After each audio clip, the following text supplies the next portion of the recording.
Hi students, இன்னைக்கு நம்ம பார்க்க போற டாபிக் வந்து critical path method. Operation researchல இது one of the heading. Critical path methodனா நம்ம எத்தனை வீக்ஸ்க்குள்ள நம்ம கவர் பண்ண முடியும் இல்லை எத்தனை மந்த்ஸ்க்குள்ள நம்ம அந்த ஒர்க்கை கம்ப்ளீட் பண்ண முடியும் அப்படின்ற கால்குலேஷனுக்காக இவங்க கொடுத்துருக்காங்க ஒரு ப்ராப்ளம்.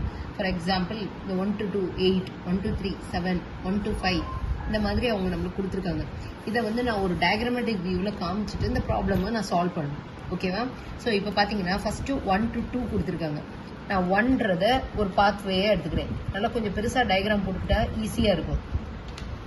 ஃபர்ஸ்ட் 1ல இருந்து 2 போகுதா, நான் என்ன செய்யறேன்னா 1ல இருந்து 2. ஓகேவா? ஸோ அப்படியே ஆரோ மார்க் போட்டுக்கலாம்.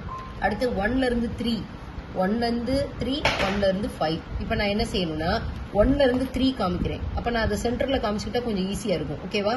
ஸோ அப்போ 1ல இருந்து 3, 1ல இருந்து 5ம் போகுது. அப்போ இது மூணாவது டிவிஷன், மொத்தம் 3 வருதா. ஸோ நான் 3 பிரான்ச்சஸாக டிவைட் பண்ணி காமிச்சுக்கிறேன். ஸோ 1ல இருந்து 5. ஓகேவா? இப்போ நெக்ஸ்ட் என்ன செய்யணும்னா 2 to 3ன்னு கொடுத்துருக்காங்க. 2 to 3னா என்ன வருது, 2ல இருந்து 3. அதே இது 2ல இருந்து 4ம் கொடுத்துருக்காங்க. அப்போ நான் இன்னொரு பாத்தை கிரியேட் பண்ணணும். 2ல இருந்து 3னா இதுதான், 2ல இருந்து 4னா இன்னொரு பாத்தை நான் கிரியேட் பண்ணியிருக்கேன். ஓகே, அடுத்தது 3ல இருந்து 4, 3ல இருந்து 4னா இப்படி முடியும். 3ல இருந்து 5 இங்கே வருது. ஸோ நான் அவங்க என்ன மாதிரி மெத்தட் சொல்கிறாங்களோ அதை அப்படியே ட்ரா பண்ண வேண்டியதான். ஸோ 3ல இருந்து 4னா இது, 3ல இருந்து 5னா இது. ஓகேவா? அந்த ஆரோ மார்க் போட்டால் அது எந்த சைட் போகுதுன்றதை நம்ம ஐடென்டிஃபை பண்ண முடியும். நெக்ஸ்ட் 3ல இருந்து 6, 3 டிவிஷன் வந்துருது. இப்போ இவன்ட் வந்து 6 டேரக்டாக போகுது. ஸோ அடுத்தது 4ல இருந்து 6. ஸோ அப்போ இவன்ட் வந்து ஒரு 4ல இருந்து 6, 5ல இருந்து 6, 5 இங்கே இருக்காங்க 6. ஸோ அப்போ இதில் இருந்து ஒரு டயக்ராம். ஸோ அப்போ என்னோட வியூ கண்டிப்பாக ஒரு கிரிட்டிக்கல் பாத் மெத்தட். இதுதான் அந்த டயக்ராமேட்டிக் வியூ. சரியா? இது பெருசாகவும் வரைஞ்சிக்கலாம். வரைஞ்சிக்கிட்டிங்கன்னா கொஞ்சம் ஈஸியாக இருக்கும். இப்போ இந்த 1 to 2க்கு அவன் 8 கொடுத்துருக்கானா 8 வீக்ஸ். இதை மார்க் பண்ணிக்கோங்க. 1 to 3ல வந்து 7, 1 to 5ல 12. அவங்க கொடுத்துருக்கிறது தான். ஸோ 2ல இருந்து 3 கொடுத்துருக்காங்க, அது 4. இப்போ நெக்ஸ்ட் என்ன பண்ணுறோம், 2ல இருந்து 4 கொடுத்துருக்காங்க, அது 10. 2ல இருந்து 4 வந்து 10. இதெல்லாம் நான் கிவன் டேட்டாவை பார்த்து எழுதுறேன். 3ல இருந்து 4 3. அப்போ 3ல இருந்து 4 வந்து 3. 3ல இருந்து 5, 3ல இருந்து 5 வந்து 5 கொடுத்துருக்காங்க. கொடுத்துருக்க டேட்டா தான் எழுதுறோம். 3ல இருந்து 6 10, 3ல இருந்து 6 10. 4ல இருந்து 6 7, இது 7. 5ல இருந்து 6 4. அவ்வளோதான். இப்போ மார்க் பண்ணிட்டோமா? இப்போ மார்க் பண்ணதுக்கப்புறம் நான் என்ன செய்கிறேன்னா இயர்லியஸ்ட் ஸ்டார்டிங் டைம், அது பேர் என்ன சொல்லுவாங்கன்னா இயர்லியஸ்ட் ஸ்டார்ட் அண்ட் லேட்டஸ்ட் ஃபினிஷ்ன்னு சொல்லுவாங்க. இது பேர் வந்து இஎஸ்ன்னு சொல்லுவாங்க. இன்னொன்று LF, it is earliest start. இது லேட்டஸ்ட் ஃபினிஷ் அப்படின்னு சொல்லுவாங்க. இப்போ இதை கால்குலேட் பண்ணிட்டே நம்ம வரணும். இப்போ இயர்லியஸ்ட் ஸ்டார்ட்னா இங்கே இருந்தால் ஸ்டார்ட் ஆகுது. ஓகேவா? இதை நான் ஃபர்ஸ்ட் இனிஷியலுக்கு நான் 0ன்னு நான் நேம் பண்ணிக்கிறேன். அப்போ இது E is equal to 0. ஏன்னா ஸ்டார்ட் பண்ணுறதுனால என்னோட இது ஃபர்ஸ்ட் நான் 0ன்னு ஃபிக்ஸ் பண்ணிக்கிறேன். ஓகேவா? ஸோ இப்போ 0 ஃபிக்ஸ் ஆயிடுச்சுன்னா அடுத்த நம்பர் என்னது 2. 2ல வந்து எத்தனை டிவிஷன் வருதுன்றதை பாருங்க. இதுக்கு வர்றது 2க்கு வர்றது எத்தனை இருக்கு, இது ஒரு லைன் மட்டும் தான் போகுது. ஓகேவா? இது வந்து போகிற லைன், அதை கணக்கு பண்ணக்கூடாது. 2க்கு எத்தனை வருதுன்னு பாருங்க. ஸோ அப்போ இந்த ஒரு லைன் தான் வருது. இப்போ இதையும் ஆட் பண்ணி நான் இங்கே போடணும். இப்போ 0 + 8 is equal to 8. ஓகேவா? ஸோ இப்போ அடுத்தது பாருங்க 3க்கு எத்தனை வருதுன்னு பாருங்க.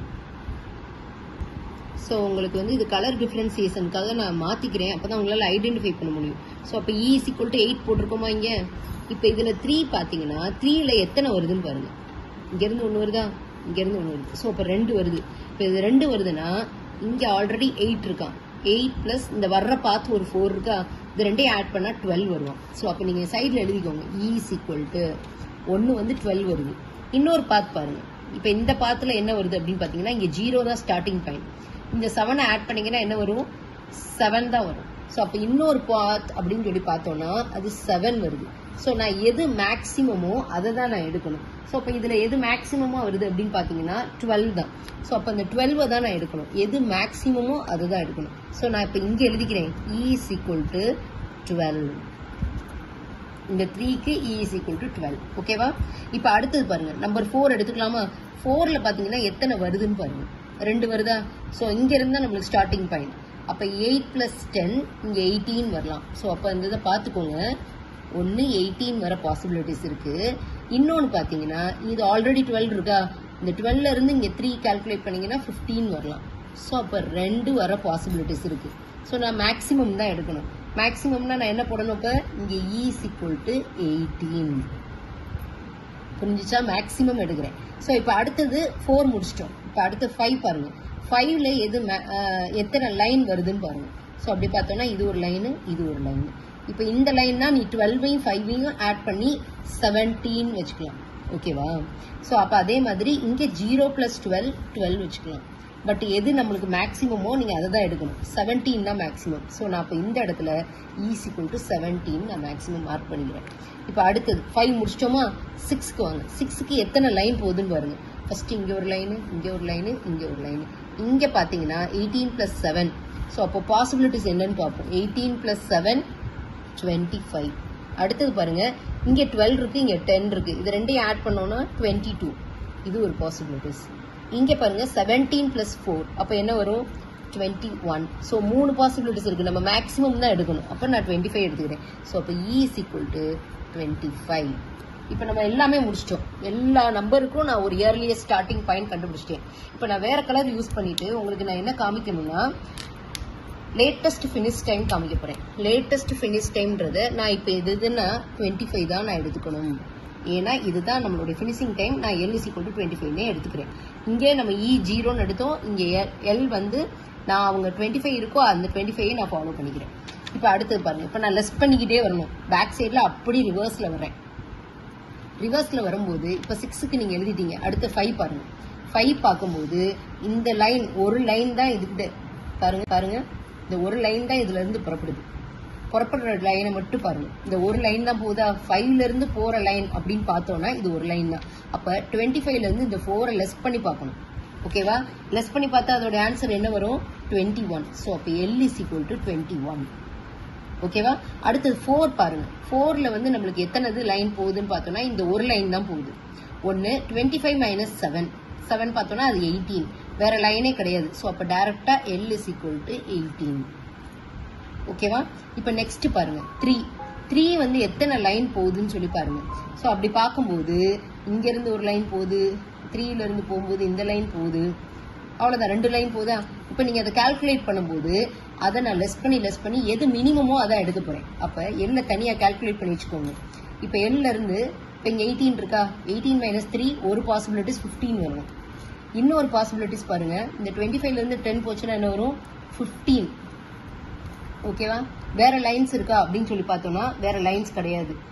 இன்னொரு லைன் வருதா? 3 இங்கே ஒன்று, இங்கே ஒன்று. இந்த இதில் 3 லைன் வருது. 1 2 3. அப்போ மூணாவதா ஒரு பாயிண்ட் வருது. என்னன்னு பார்த்தோம்னா இந்த நம்ம ஸ்டார்டிங் L வந்து 21 இருக்கு ஆல்ரெடி. 21 - 5ன்னா என்ன வந்துடும் அந்த இடத்துல?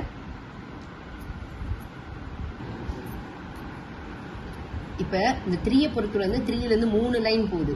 1 2 3. இப்போ இதுல இருந்து 18ல இருந்து -3 போட்டீங்கன்னா ஒரு 15 வருதா? 25ல இருந்து 10 லெஸ் பண்ணீங்கன்னா ஒரு 15 வருதா? அண்ட் அகைன் இங்க 21ல இருந்து ஒரு 5 லெஸ் பண்ணோம்னா அது என்ன வரணும்? 16 வரும். ஓகேவா?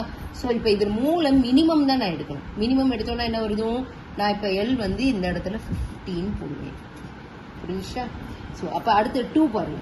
2ல இருந்து எத்தனை லைன் வர்றதே வந்து இந்த ஒரு லைன் தான் வருது. வேற எதுவும் வருதா? இங்க இருந்து புறப்படுற லைன்னா 2ல இருந்து புறப்படுற லைன் இது ஒன்று, இது ஒன்று. ஓகேவா? இந்த லைன் ஒன்று, இந்த லைன் ஒன்று. ஸோ நான் இப்போ எடுக்கும்போது இந்த 18ல இருந்து 10 லெஸ் பண்ணோம்னா 1 8 பாசிபிலிட்டிஸ் நோட் பண்ணிக்கோங்க. 18ல இருந்து 10 லெஸ் பண்ணோம்னா 8. இன்னொன்று பாருங்க, இந்த இடத்துல ஆல்ரெடி நம்ம ஒன்று மார்க் பண்ணியிருக்கோம் இல்லையா? 15ல இருந்து 4 போனோம்னா என்ன வருது? 11 வருது. ஸோ இப்போ இந்த 2 பாயிண்ட்ல நான் மினிமம் எடுக்கணும்னா 8 தான் எடுப்பேன். ஸோ அப்போ L is equal to 8. So இப்போ நெக்ஸ்ட் பாருங்க, 1ல இருந்து எத்தனை லைன் புறப்படுதுன்னு பாருங்க. 3 பாயிண்ட் புறப்படுது. அப்போ நீங்க அதுல இருந்து எல்லாமே நீங்க மினிமம் தான் கால்குலேட் பண்ணணும். இதுலையும் பார்த்தோம்னா 8 - 8 0 ஒரு பாயிண்ட். இங்க உங்களுடைய பாயிண்ட் 15 இருக்கா? 15 - 7னா எவ்வளவு வருது? 7 + 8. ஸோ அப்போ இங்க 8 ரிமைனிங் வருது. ஸோ இங்கே பார்த்தோன்னா 21லேருந்து 12 ப்ளஸ் பண்ணோன்னா எவ்வளோ வருது? ஸோ அப்போ அதில் நீங்கள் வந்து 9. ஸோ எது வந்து லீஸ்ட் மினிமம் பார்த்தீங்கன்னா 0. அப்போ L is equal to 0. So இப்போ பாருங்கள், எதெல்லாம் ஈக்குவலாக இருக்கோ அதை மட்டும் நீங்கள் மார்க் பண்ணிக்கோங்க. எதெல்லாம் ஈக்குவலாக இருக்கிறத மட்டும் நான் வேறு கலர் டிஃப்ரென்சியேஷனுக்காக உங்களுக்கு காமிக்கிறேன். எதெல்லாம் ஈக்குவலாக இருக்கோ அதை மட்டும் நீங்கள் என்ன செய்ய போகிறீங்க? டார்க்கன் பண்ணி காமிக்க போகிறீங்க. நான் இப்போ இது வந்து வேறு ஸ்கெட்சிலே கூட நீங்கள் இந்த எக்ஸாம் எழுதுனீங்கன்னா ரொம்ப நல்லா எழுதலாம். 1 2 3 4 இதெல்லாம் ஈக்குவலாக இருக்கிறது. அந்த ஈக்குவலாக இருக்கிற ரூட்டை மட்டும் தனியாக எடுத்து எழுதுங்க பார்ப்போம், உங்களுடைய ஆன்சரே வந்துடும். இப்போ ஃபஸ்ட்டு 1 இருக்கா, 1லேருந்து 2 வருதா? ஏன்னா இது ஈக்குவல். ஸோ 1லேருந்து 2. இங்கே பார்த்தீங்கன்னா 2லேருந்து 4, ஏன்னா இது ஈக்குவல். நான் 2லேருந்து 4 எடுத்துட்டேன். நெக்ஸ்ட் பார்த்தீங்கன்னா 4லேருந்து 6 இது வருது. ஸோ அப்போ இதுதான் என்னுடைய CPM, that is critical path method. இப்போ இதோட